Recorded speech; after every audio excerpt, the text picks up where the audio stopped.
Welcome to Sitting on the Stoep, being at home. A beautiful day. We're sitting on the stoep at the beach house, looking at the lagoon, listening to the birds, watching the flowers bursting It's out. great. Summer seems to have finally arrived quite late this year, but in a very special way, the birds are celebrating. And a lot has happened since we sat on the stoep. Well, it was winter, our last podcast, so we couldn't actually sit on the stoep. We had to sit inside the stoep, but we pretended we were sitting on the stoep. Sat on the lee side of the stoep. Exactly. And now we're sitting out here. I think it's so interesting that when we decided to name this podcast, View from the Stoep? Yes. It was kind of like room with a view, stoep with a view. Yes. And at that moment in time, I thought I would be sitting on the stoep for the rest of my days. Yeah. Gazing into the beautiful stillness of the lagoon and the mountains behind and the beauty of this place, and just drinking in the serenity of this sacred slice of paradise, this property, thinking that was what was needed for me to tap in and connect with what I'm being called to do for the rest of my days. And then all that changed. The message remains the same, but we're having a scene change. Yes. Cue the dramatic scene change. Scene change. Yeah, suddenly this deep, deep sense in the marrow of my bones and Jeff's that perhaps this place is a little too isolated, too separate from the world, and that we needed more to engage with feet on the ground. And we looked to beautiful Stanford, the village not far from here, where we have friends, where we have enjoyed the vibe, the sense of community, the many clubs, the range of ages, the range of personalities. It just all looked like a very interesting place to move to. We did not know Stanford very well. We had never walked the Wandelpad, the beautiful path. We had only really visited the main road and interacted with friends in various ways at their homes, or we've swum with the swimming group, the Soggy Bottoms. It's like the best name. We loved that, but we haven't done that for a while. And so we thought, this is a great adventure. And despite the shock and disbelief of so many of our friends, we decided to sell this place and move to the village. And so things fell into place very easily. We sold this place incredibly quickly to the perfect people who are so going to love being here. We feel so happy about that. And we found what we thought was our dream home. It had everything. It had a view of the river, the quiet little Klein Rivier, the small river snaking by slowly. We could drop our kayaks into the river, had a swimming pool and beautiful wide open space and modern and clean. And we were just so excited about how all these pieces of the dream fell into place. It was looking like a very linear line at one stage. You're just going to go from this point to that point, and it's all slotting in. Exactly. And I remember saying to you, we're giving up this Stoep, but you should see the new Stoep. Yeah. We have the view of the river and the mountains, and it's going to be glorious to continue our conversation. And then, of course, life, what do they say? God laughs while man plans.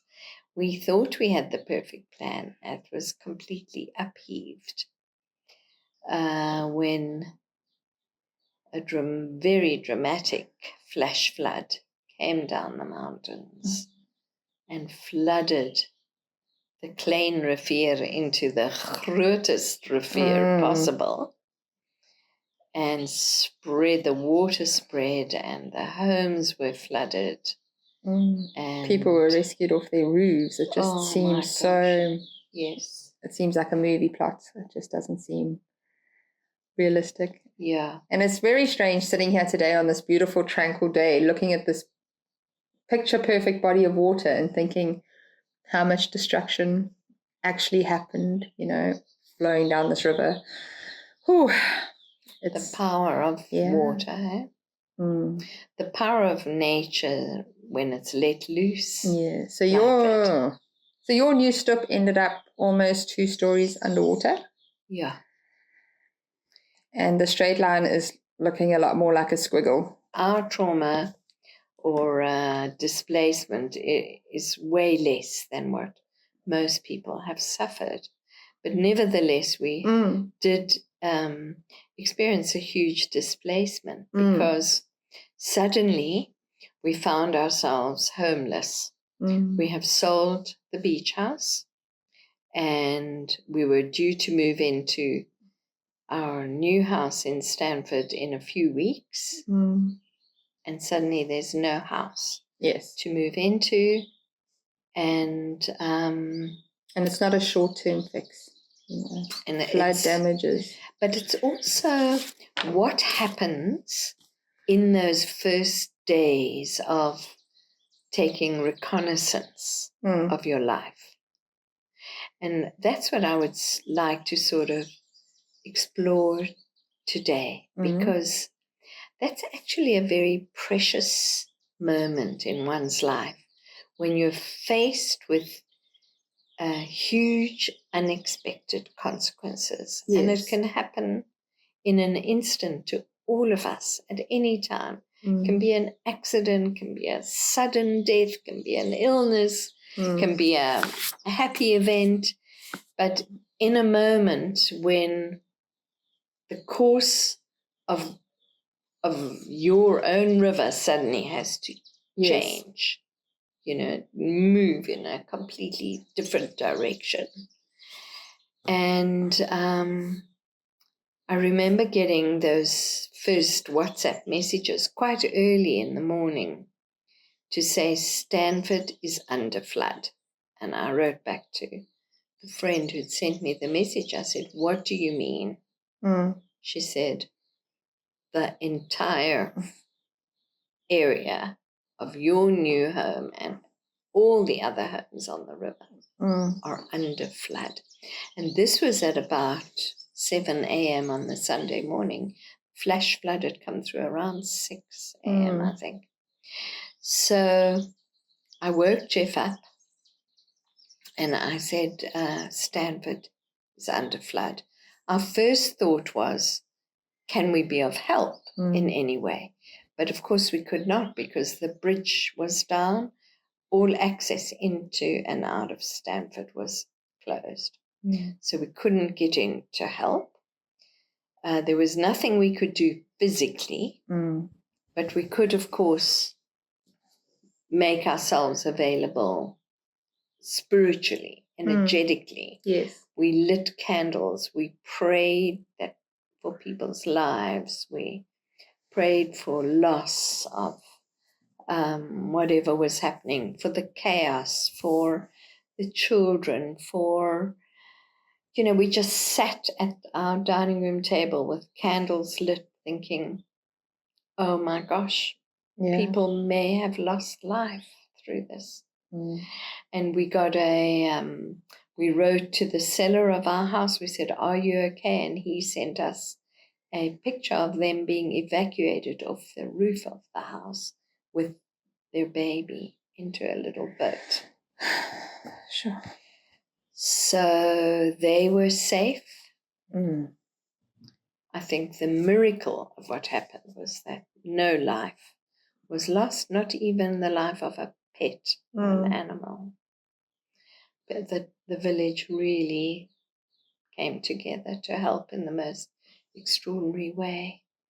But to bring it back to our story, which in the light of the huge devastation, of course, is minimal. But the fact was that we had to look at each other and say, we are homeless.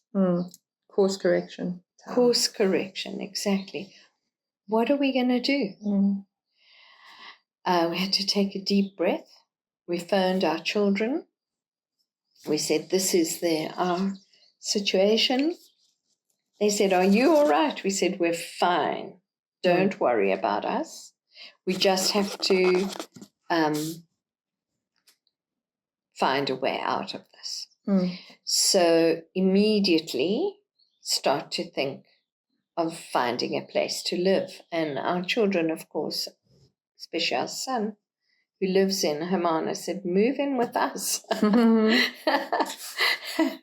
And we looked at them, I looked at Jeff and said, oh my goodness, that's so generous of them, but we don't know how long this is going to last. And, it wouldn't be the right thing. We've never, ever wanted to impose on our children in that way. But of course, if we had to, we knew we at least had somewhere to go to. So we contacted the agent in Stanford and said, what do you have available? She said, well, I do have a house for rent if you want to see it.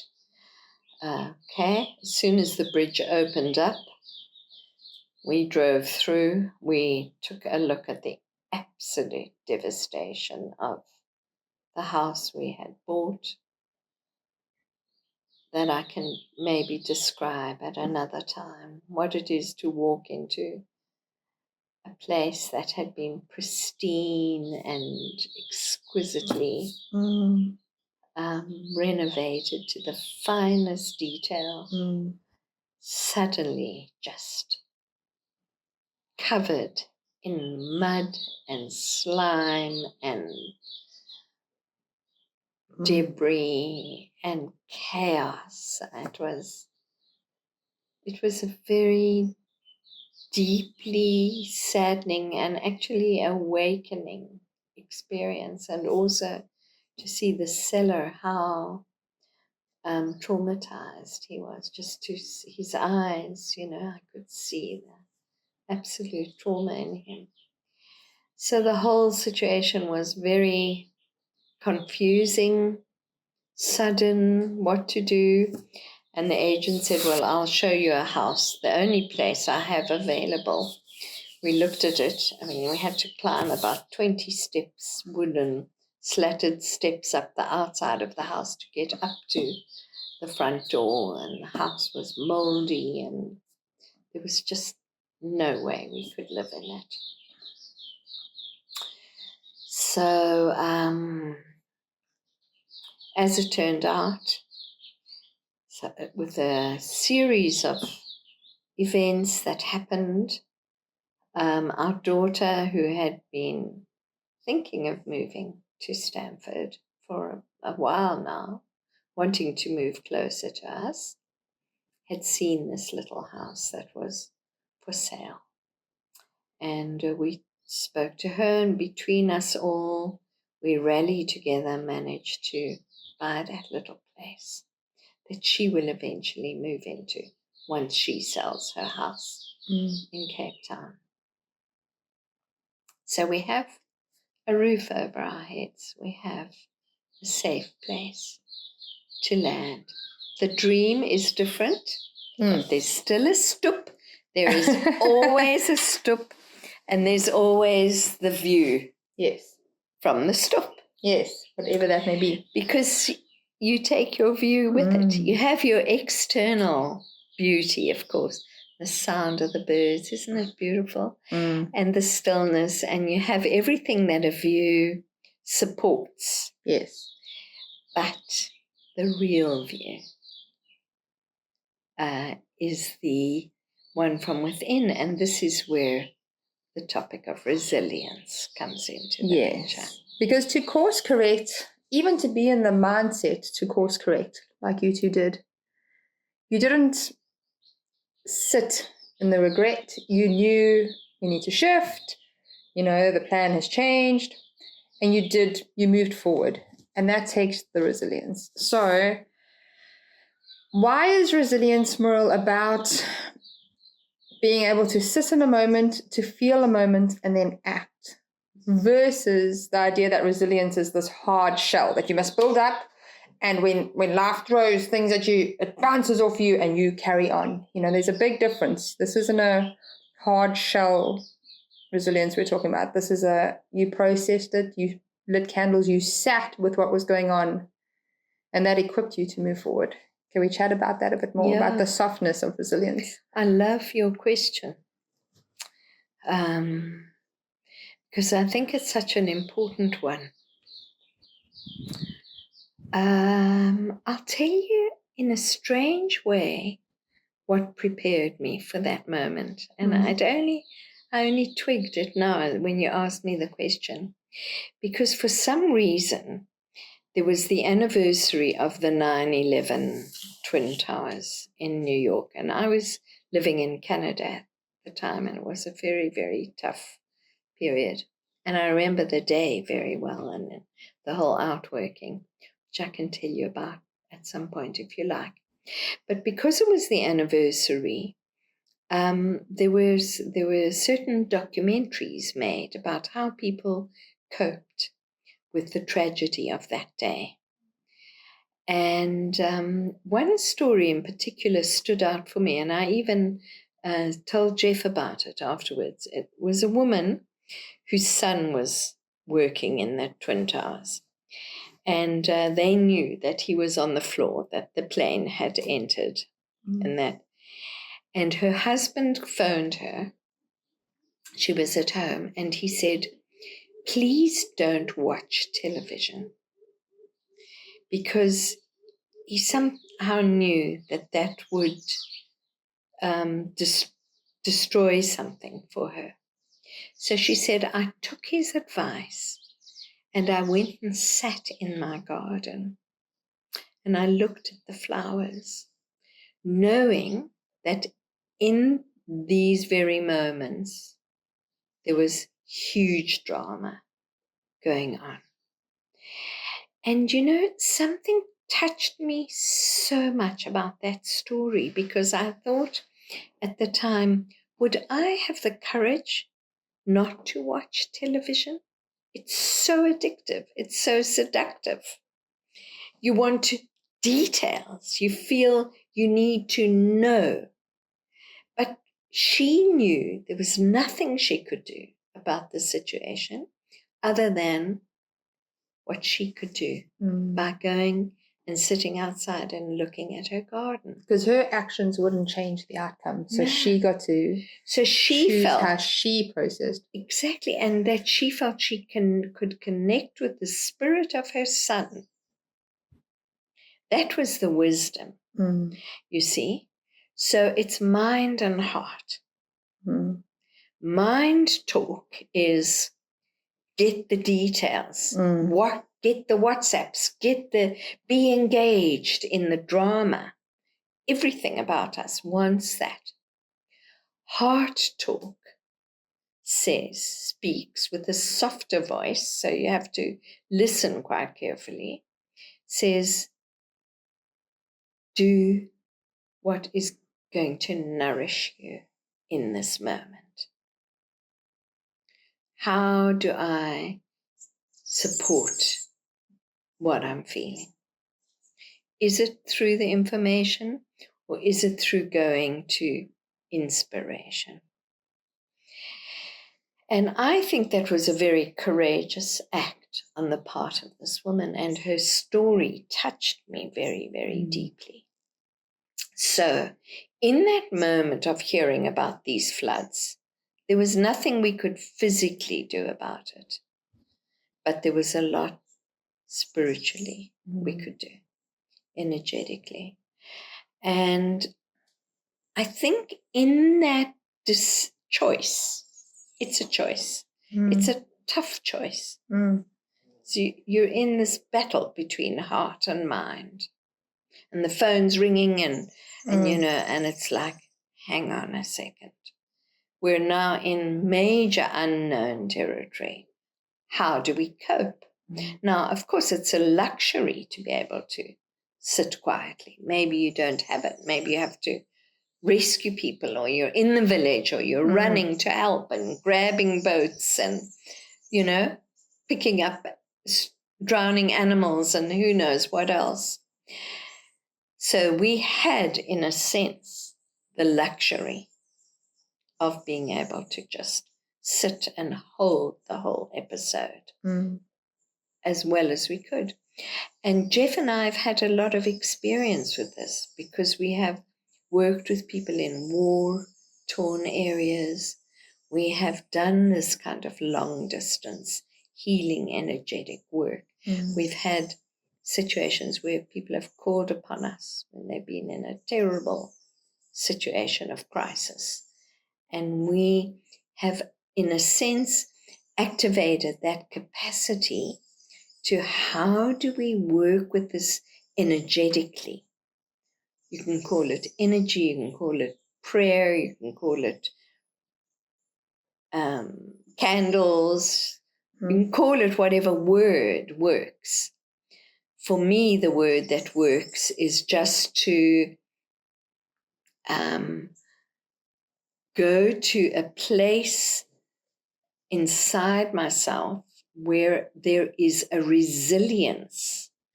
And that resilience, it's like a muscle. It's like a deep core muscle that I know I have to draw on to take me away from the panic and the anxiety, because I am by nature a very anxious person, to go more to trust. And responsive states. That's how you build that resilience muscle, to try and bring yourself into a state where you can respond and not react. Exactly. And that is like the difference. You said the choice. That's the choice. Run around in a flurry. Yeah. And then when you look, this becomes part of everybody's history, whatever the situation is. Yeah. So that lady looks back and she remembers the calm and the garden. And someone else is going to have flashbacks of awful visuals and scary headlines. Yes. And so we kind of build and sit within our own realities and that whole idea of control. Yes. And as much as we sometimes feel like we can slip into the victim mode, there are very small pockets where if we work on it, we can control them or build the resilience or, I think you've touched on the key there. Because the minute you slip into the victim mode, why is this happening to me? Then you lose connection with that resilience, because that saps all your energy. It's a natural feeling. And of course, the whole thing is you can't block that feeling. It's going to come up. I was going to ask that. So for the people who are processing, feel the emotions. There's a difference between feeling and sensing all your emotions and going into the victim mode. Yeah. Well, the feelings, the subtleness of, the whole landscape of feelings is so blurry. We don't know where a feeling starts and where it ends, and how you draw on resilience. It's a practice, So in a situation like an emergency or a shock or a sudden change of course or news, or we just live in that kind of world, but this was a very dramatic example. Feeling sorry for yourself actually is a luxury we didn't have. Because my daughter, when I called her, she said, "Mom, do you regret your decision about selling the beach house and moving to Stanford?" I said, "Regret? That's a luxury we don't have. This isn't about, do I regret? This is about, this is the situation. How do I cope with it in a way that we don't get sick over it?" And that's our mandate. Jeff and I have a very clear understanding that we've tried to uphold all our lives, that we are not going to get sick over what we call Wêreld Se Goed, things of the world. They're not worth getting sick over. I mean, that's the bottom line. You want to stay healthy. Above all, we need our bodies. This is where the resilience is. So what can I do to keep me healthy? And of course, for me in that moment, it was being able to reach out to people I love and feeling their support. That's hugely important. We don't realize how important we are, I think, to people in their moment of crisis. And the extension of support can be given in many ways, but it's this kind of not jumping into the sinking sand with people, support that helps. Yes. You can either be a rope or you can jump in. So in my upbringing, for example, with my mum, she used to jump into the sinking sand with me. So I learned I couldn't really depend on her strength to help me in moments of crisis, because my moments of crisis used to upset her so deeply, I stopped sharing them with her. So it's, you know, and all of this maybe is resilience training. Yes. You learn to see what supports me. I had a therapist in Toronto for years, most wonderful teacher. And he used to say, do whatever it takes to help yourself. Do whatever it takes. So even just to step back in the moment of crisis and say, what do I need? You know, do I need to have a deep cry? Yes, I'm glad you're saying that, because I think it's easy for people to either fob off their hurt and when the path changes, whatever, I mean, big or small, they can just go, oh, well, I'll be grateful for what I have and I'll just move on. And there isn't that softness and that feeling and that acknowledging their needs. And sitting with that and letting it soak in, that's a kindness to yourself. If you feel, if it's anger that arises, anger arises. If it's grief, anger's fine. Anger is joy, healthy. It all has its place. Because suppressing your emotions does not build resilience. No, softness. That's exactly. Builds resilience. Yeah, it's opening your heart to what you're feeling. And if you don't have anyone to help you hold that, for example, if you're in a situation where your partner or your family are as desperate as you are, then you can't really ask for their help, but you can share, you know. But again, it's a kind of sharing not from the victim mode. Yes. So not a misery loves company kind of share. No, that doesn't really help. It's more a sharing with someone that you know will hold that rope and that sense of equanimity Mm. And that's the resilience to say, shit happens. Mm. It just happens. Okay? But life goes on, and this too will pass. Mm. And I will find the right way. So for example, what I did in this situation, I get up, I do morning pages every morning. I started writing, and I drew 2 columns on the page, what I can control and what I cannot. Mm. And I listed, what can I control? Well, I can start to look for a place for us to live. Mm. I can reach out. I can offer myself, but I can start changing course at a very practical level. We have to find a home to move into. Mm. And it doesn't care whether I like it or not. Yes. This is what I can do. I can start phoning people. I can start reaching out. And I also thought that what would help me was to start sharing my story with people I love and friends who hold a spiritual perspective with me. Mm. And so I started to do that. Mm. And I got wonderful response back.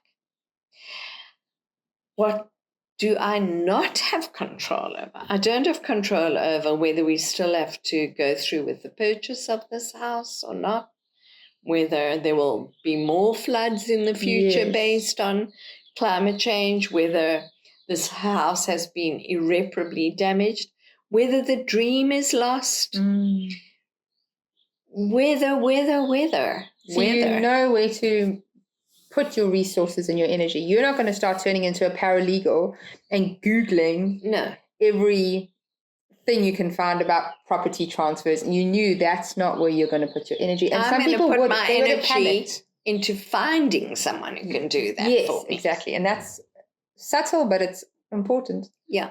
So like what I saw on the Stanford WhatsApp group, there were people who said, I'll wash your things for you.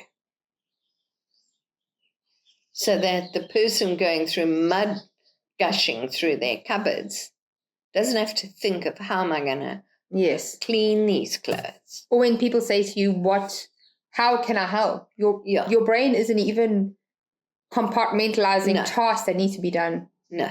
You just want someone to come in going, I'm going to take all the old food out of your fridge so that it doesn't all go gross, and I'm going to do that for you. And this person is going to come take your washing, and this person's going to feed your dog. This is how the village turned out in the most amazing way. People just found their roles to help people. Now, of course, I couldn't be of any help. I would have loved to have offered some assistance. I'll cook food, I'll do anything, but there was no access into the village. So that's another part of what do I not have control over, you see?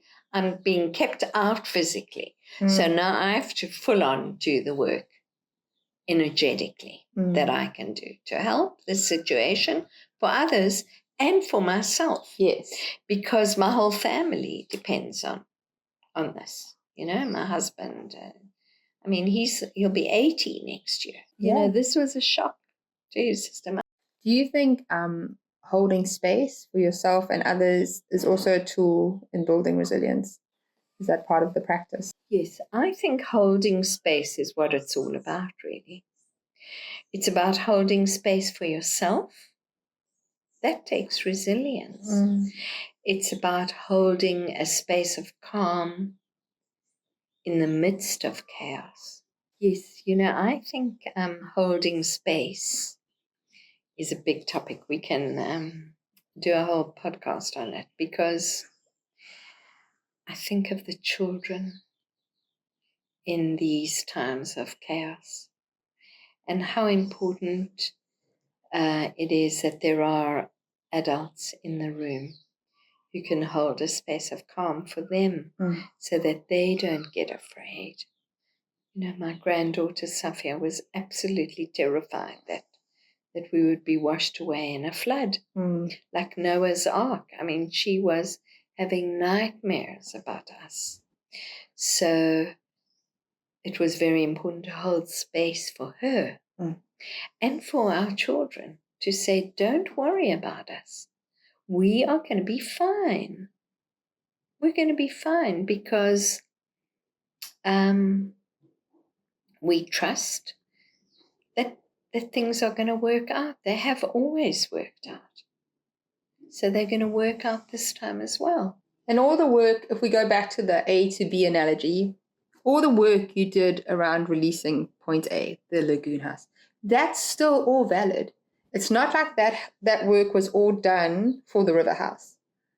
The work was all done for whatever the next move Chapter is. Yeah. Yes. And that can maybe be a whole podcast. Because now we've gone from the Lagoon House and the River House, and now we've got the cottage. Yeah.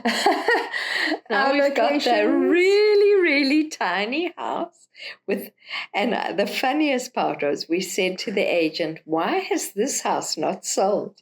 Because it was like the last house for sale in Stanford. She said, because it has no view. And we just packed up laughing because we the have view come. Is what you make it. Yeah. But we've come from the absolute ultimate view into the place that has no view, almost as a sign from life that says, you take your view with you. It's your view of the world. It's your view of life. It's your view of what makes you happy. And that can't be taken away by flood, fire, storms, circumstances. So long as you have life. That's what's so long as you have life and you have health and you have the resilience to enjoy. Because remember, if you don't have resilience you're wiped out by an event, you can't appreciate what there is to be grateful for. Now, I loved your comment earlier about you can't just fob off all the feelings and say, well, look, my situation's so much better than others and this and that, because you can't go into denial of what the facts are and how your life is being impacted deeply in a dramatic and chaotic way. Because it's very real to you. It's very real to the person experiencing whatever it is. Someone else's reality is not theirs, and how they deal with what's in front of them is different. And we have different tools with. We have different karma. We have different life lessons to learn. How I want to end this podcast is to say that I feel I'm in a very special moment in time. And that's why I wanted to meet with you today, even though we're so busy packing and handling a million details. I think this is a very special moment because everything is unknown. We don't know what it's going to be like. We are squeezing ourselves into a shoebox from this beautiful space we're in. You know, we don't know if this village will receive us, if we will be compatible with anything, with the house we're moving into, will we find friends, will we find community, will we be of value where we are? That's all unknown. All we know is we had this compulsion that for these last maybe high-functioning 10 years of our life, maybe more, a lot more, I hope so. But, you know, we also have to face the reality of where we are in the life cycle. So I'm in my mid-70s and Jeff will be 80 in his next birthday. How many more functional years do we have high functioning? We want those years to be as high functioning as possible. And in reading about the Blue Zone and that wonderful Netflix series that was done where they documented people who live into their later years in a high functioning way. It wasn't a view that that generated that state of well-being. It was engagement with community, being of service, laughing, activities, exercise, health, being engaged with life.